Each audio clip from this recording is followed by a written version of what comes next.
Cirebon merupakan wilayah yang sekarang berada di Provinsi Jawa Barat. Dulunya Cirebon merupakan kerajaan Islam yang besar mampu melawan kerajaan Galuh dan Pajajaran selama kepemimpinan Sunan Gunung Jati di abad ke-16.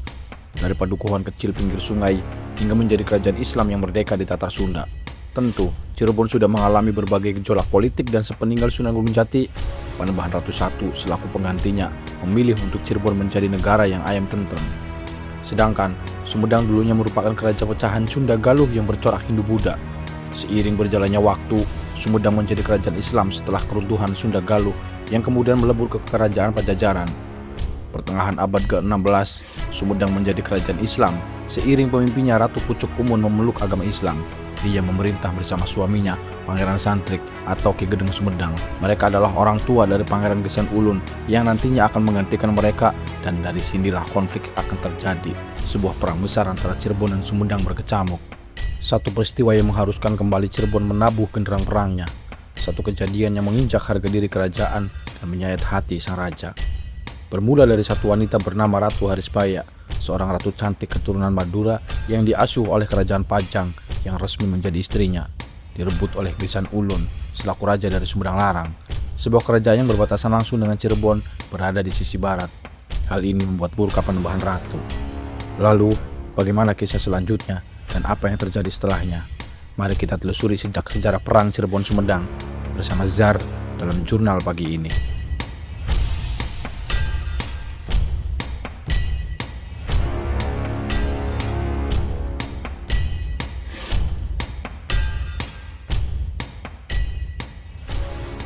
Untuk memahami kisah ini, setidaknya ada 3 tokoh utama. Pertama, Panembahan Ratu I, nama aslinya Zainal Arifin, penguasa Kesultanan Cirebon yang berkuasa tahun 1570 sampai 1649 Masehi.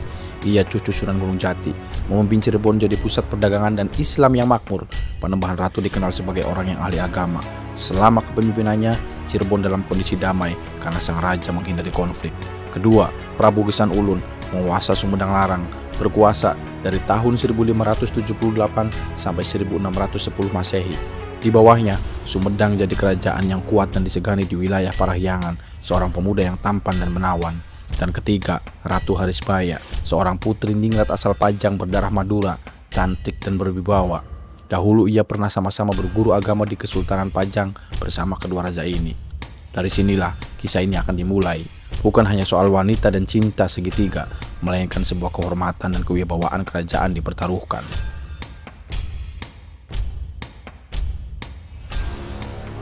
Di masa muda, saat belajar di Pajang, Gesan Ulun dan Harisbaya sudah saling menyukai. Tapi karena urusan politik, penguasa Pajang saat itu, Arya Pangiri, justru menyerahkan Harisbaya kepada Panembahan Ratu sebagai tanda persekutuan. Jadilah ia istri kedua Panembahan Ratu di Cirebon. Gesan Ulun pulang dari berziarah dan belajar agama. Ia memutuskan singgah ke Keraton Cirebon untuk bersilaturahmi. Dalam naskah Wawacan Baban Sumedang diceritakan lebih rinci tentang pertemuan Harisbaya dan Gesan Ulun. Bermula saat itu Panembahan Ratu bertemu dengan Gesan Ulun di Demak. Panembahan Ratu yang akan pulang ke Cirebon setelah bersilaturahmi ke Demak. Gesan Ulun yang hendak ke Demak untuk belajar lebih dalam tentang agama. Mereka bertemu tidak sengaja. Dari perbincangan saling memuji dan persaudaraan, akhirnya Panembahan Ratu meminta Gesan Ulun untuk mampir ke Cirebon setelah dari Demak, bahwa di sana sudah berkumpul sanak saudara. Sepulang Gesan Ulun dari belajar, ia menepati janjinya untuk mampir ke Cirebon. Di Cirebon, Gesan Ulun disambut baik dan meriah oleh Panembahan Ratu. Semua alim ulama yang ada di lingkungan Keraton Cirebon diundang dan diperkenalkannya Gesan Ulun kepada mereka. Saat perjamuan itu, Harisbaya selaku istri Panembahan Ratu dipintanya untuk memberikan air kepada Gesan Ulun. Bertemulah mereka. Gesan Ulun begitu terpesona akan kecantikan Harisbaya yang tidak berubah dari dulu. Begitu juga Harisbaya begitu mengagumi ketampanan Gesan Ulun. Dari pertemuan singkat itu, keduanya yang sudah lama memendam gejolak asmara, gejolak cinta di dada mereka membara kembali seperti pemuda digandrung cinta. Malam pun tiba, Gesan Ulun berpamit pulang ke Sumedang, tetapi Panembahan Ratu menahannya agar beristirahat semalam di Cirebon. Gesan Ulun pun mematuhinya dan ia ditempatkan di Tajuk dekat keraton. Saat Panembahan Ratu sudah tidur terlelap, begitu juga dengan Gesan Ulun. Justru Harisbaya tidak memejamkan matanya. Ia teringat dengan Gesan Ulun, hatinya berdebar, satu keinginan bulat akhirnya merangsak ke dalam pikirannya. Harisbaya terbangun meninggalkan Panembahan Ratu dari tempat tidurnya. Ia berjalan mengendap menemui Gesan Ulun di Tajuk. Di Diketuknya pintu berkali-kali. Dibukalah pintu itu oleh Gesan Ulun. Ia kaget di luar sana ada Harisbaya. Dipersilahkan masuk. Namun Harisbaya yang sudah memendam rasa rindu yang bergejolak, ia langsung memeluk Gesan Ulun dengan erat. Begitu juga dengan Gesan Ulun membalas pelukan Harisbaya. Keduanya saling memeluk erat. Tangis pun pecah di tengah malam yang sunyi. Keduanya meratapi nasib cintanya yang bertahun-tahun terpisah. Menurut catatan sejarah, Harisbaya mengaku tidak merasa bahagia dan memohon agar dibawa pergi. Tergerak oleh perasaan lama, Gesan Ulun pun menyanggupi. Diam-diam, ia membawa Harisbaya pulang bersamanya ke Sumedang Larang. Begitu tahu istrinya dibawa pergi, Panembahan Ratu merasa sangat terhina. Baginya ini bukan soal wanita saja, tapi soal martabat dan kehormatan kerajaan. Maka, ia pun mengumumkan perang ke Sumedang.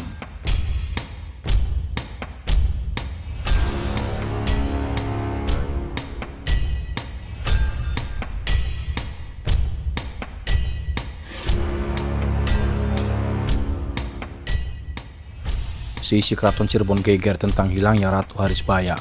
Semua orang menduga bahwa tamu dari Sumedang lah yang membawa sang ratu. Panembahan Ratu memerintahkan beberapa prajurit keraton mengejar mereka. Pasukan dibagi menjadi 4 kelompok. Mereka menyebar ke 4 mata penjuru mata angin. Sementara itu, rombongan Gesan Ulun sudah menanti pasukan Cirebon di perbatasan Sumedang Cirebon. Mereka bersiap-siap menghadang pasukan Cirebon. Selang tak lama, akhirnya pasukan Cirebon muncul. Pergolakan pertarungan sengit terjadi. Adu ilmu kanuragan tak terelakkan. Dikisahkan pasukan Cirebon kalah tunggang langgang. Panembahan Ratu yang mendengar kekalahan ini semakin geram. Diperintahnya Pati untuk segera memerangi Sumedang. Namun Pati menahan diri dan menyarankan agar sebaiknya diselidiki dulu apakah benar Harisbaya berada di Sumedang. Maka diutuslah 2 orang untuk menyamar sebagai pedagang ikan petek dan teri untuk mencari keberadaan Harisbaya. Benar adanya, kedua penyamaran itu menemukan Harisbaya di pasar saat Harisbaya hendak membeli dagangan mereka. Kedua pedagang pun memberikan laporan keberadaan Harisbaya. Cirebon masih menahan diri dengan mengirimkan surat kepada Gesan Ulun.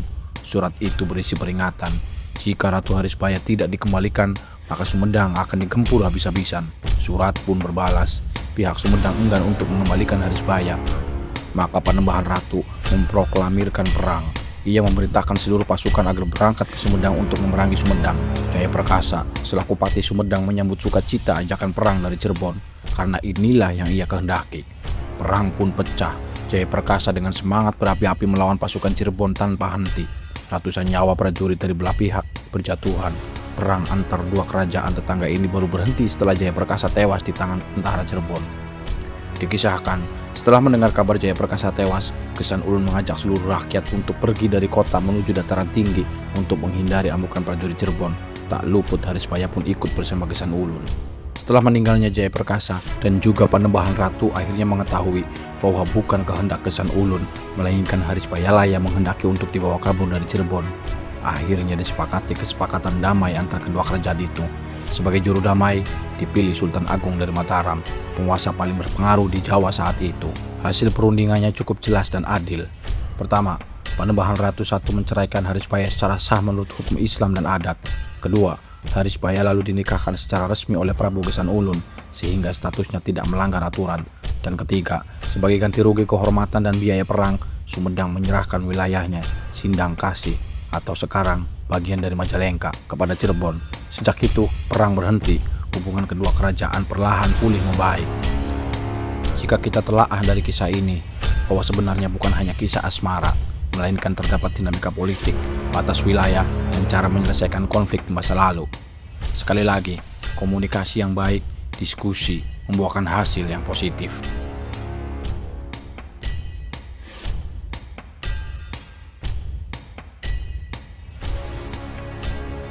Pada akhirnya, kita bisa belajar dari peristiwa ini bahwa perselisihan apapun pada akhirnya bisa diselesaikan dengan kesepakatan dan jalan damai.